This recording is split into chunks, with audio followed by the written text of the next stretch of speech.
Sabe aquele momento que você tá lendo um livro e aí algo acontece que vira a história de cabeça para baixo ou muda completamente a sua perspectiva sobre aquele livro? Os famosos plot twists ou as reviravoltas? Hoje eu vou te contar 5 dessas reviravoltas que você não pode perder.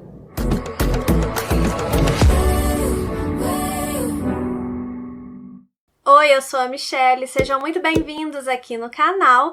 E antes de começar a lista de hoje, eu preciso te avisar que sim, ela está repleta de spoiler, mas calma, eu vou deixar aqui embaixo na descrição os minutos certinho onde eu vou falar sobre cada livro. E aí, se você não quiser ouvir sobre todos, você vai lá e vê o minuto certinho para você pular, para você fugir de algum spoiler.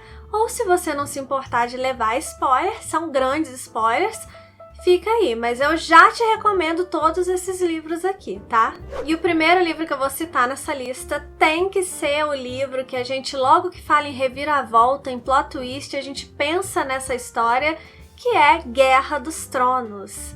A gente conhece a disputa pelo Trono de Ferro, né? Pelo menos o início ali da disputa. E a gente é apresentado ao Ned Stark. E a gente se apega ao Ned, a gente acha que o Ned vai ser o protagonista da história, mas lá pro final do livro, o que acontece? O Ned morre. Sim, gente, Ned Stark morre e a gente fica com aquela cara de como assim o protagonista morreu? A gente não tá acostumado, ou não tava acostumado, né, pelo menos, a ver protagonistas morrendo.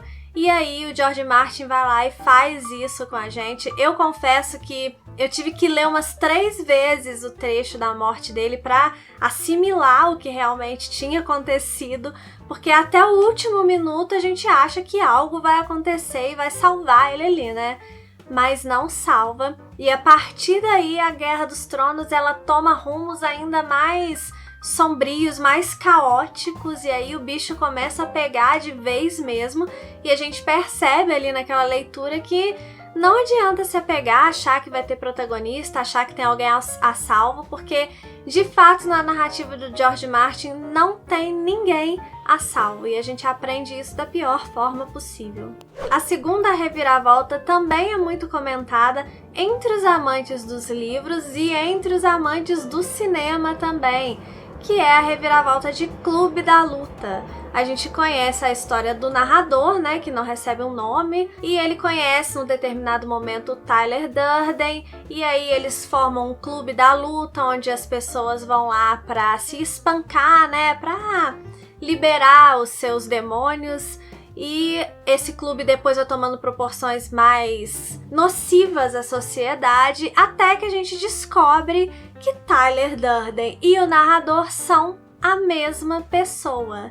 E aí explode a nossa cabeça, né? Porque o tempo todo a gente estava achando que a narrativa estava encaminhando para um sentido, e a partir dessa descoberta a gente pode analisar a narrativa sob um outro aspecto, né? Na verdade, não era o Tyler que estava levando o narrador a cometer aquelas atrocidades, é uma questão psicológica mesmo do narrador, e a narrativa ganha um tom bem mais complexo, né, do que o que a gente imaginava. Eu confesso que a narrativa do Chuck Palahniuk, que é o autor do livro, ela é muito direta, muito seca, e eu acho que essa revelação ela poderia ter sido feita de uma forma mais bombástica ainda no livro, né? Essa narrativa seca do Chuck, ela meio que deixou um pouco anticlimático a descoberta, na minha opinião, tá, gente? Eu acho que no filme essa descoberta ela causa um impacto maior. Mas não deixa de ser uma super plot twist, um dos mais comentados tanto da literatura quanto do cinema. A terceira reviravolta que eu vou citar aqui, ela não é nem tão bombástica assim, mas ela quebra completamente o ritmo da narrativa, que é a de O Estrangeiro. A gente conhece o Merceau, que é um cara apático, é um cara que parece que ele tá sempre anestesiado, e a gente se acostuma com essa narrativa anestesiada dele, né? A gente é sufocante, na verdade, participar da vida do Merceau, observar, na verdade, a vida do Merceau. Ele não se importa com nada, ele não se estressa com nada, ele não acha ruim, ele não acha bom, ele não se movimenta por nada, ele parece que não tem emoções.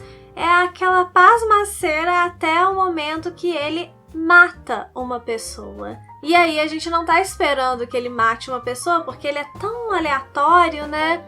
E aí na segunda parte da narrativa, a partir desse assassinato, a narrativa sai de um tom mais sufocante para um tom mais reflexivo, porque aí é ele esperando a sentença dele, né? Esperando o julgamento dele. E aí até então a gente ficou sufocado por aquela falta de atitude do Meursault. Quando finalmente ele tem uma atitude, né, que é assassinar uma pessoa, a gente passa para uma outra parte da narrativa que é bem mais reflexiva. E eu acho que essas duas partes, elas são bem marcadas e o ponto central é quando o Meursault comete esse assassinato. O próximo livro que eu vou citar, que tem uma reviravolta que também muda o clima da narrativa, é de O Cemitério, do Stephen King.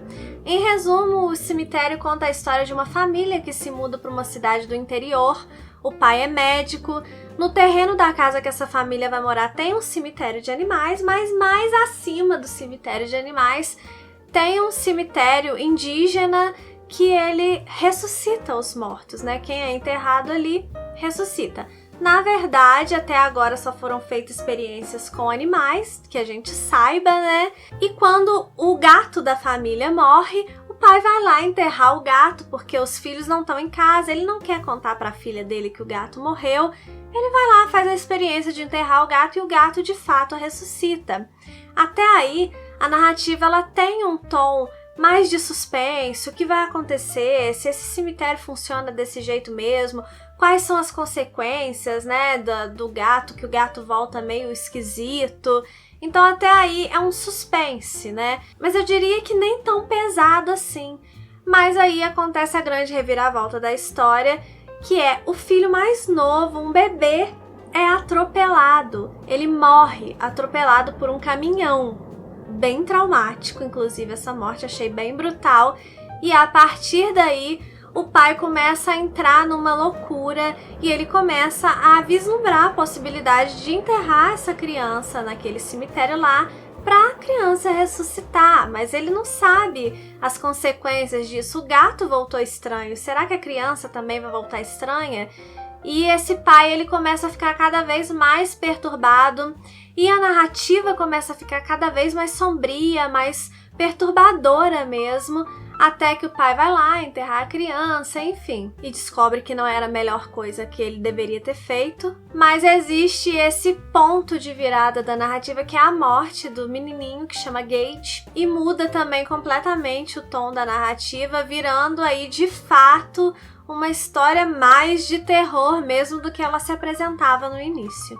Por fim, o último livro que eu vou citar aqui, que tem uma reviravolta muito interessante, é Jane Eyre, da Charlotte Brontë. A Jane Eyre, ela sofre a vida inteira, a gente acompanha, né? É um romance de formação, então a gente acompanha ela desde a infância até a idade adulta, e ela sofrendo até que ela vai parar na casa de um cara que chama Mr. Rochester, e ela vai trabalhar ali como preceptora. Ela acaba se apaixonando pelo Mr. Rochester, e quando a gente pensa que ela vai ter o final feliz dela, né, porque ela vai se casar com esse cara, ela descobre no dia do casamento que ele é casado com uma mulher que tá presa no sótão porque ela enlouqueceu e ele achou que era uma boa ideia. Ele se acha até muito humano, né, por colocar a pobre da mulher lá no sótão, e aí ele manda comida, fica sempre uma empregada lá cuidando dela, mas a Jane descobre isso da pior forma possível, né, que é na hora de casar mesmo, na hora que ela tá lá pra dizer o sim,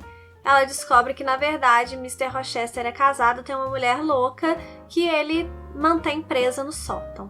A partir daí, obviamente, né, a Jane vai começar a saga dela por encontrar um lugar no mundo novamente. A gente pensa que ela vai sossegar agora, que ela vai ter uma vida mais tranquila, né, que ela vai ter uma família, e aí não, ela vai sair da casa do Mr. Rochester e aí vai passar por mais outros problemas, porque é uma mulher que sofre nesse livro, né? Mas ela meio que tem que começar de novo a partir dessa grande descoberta que é a esposa louca do Mr. Rochester.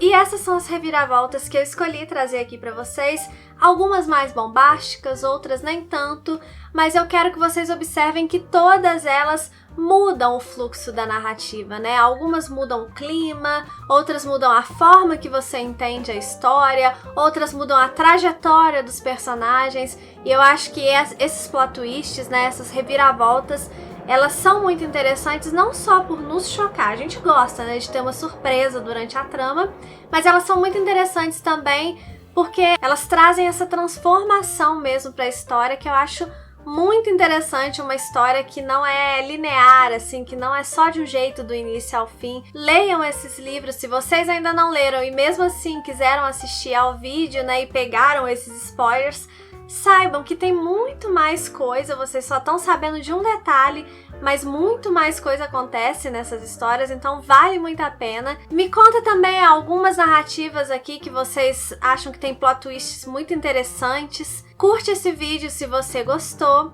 Se inscreve aqui no canal se você ainda não foi inscrito.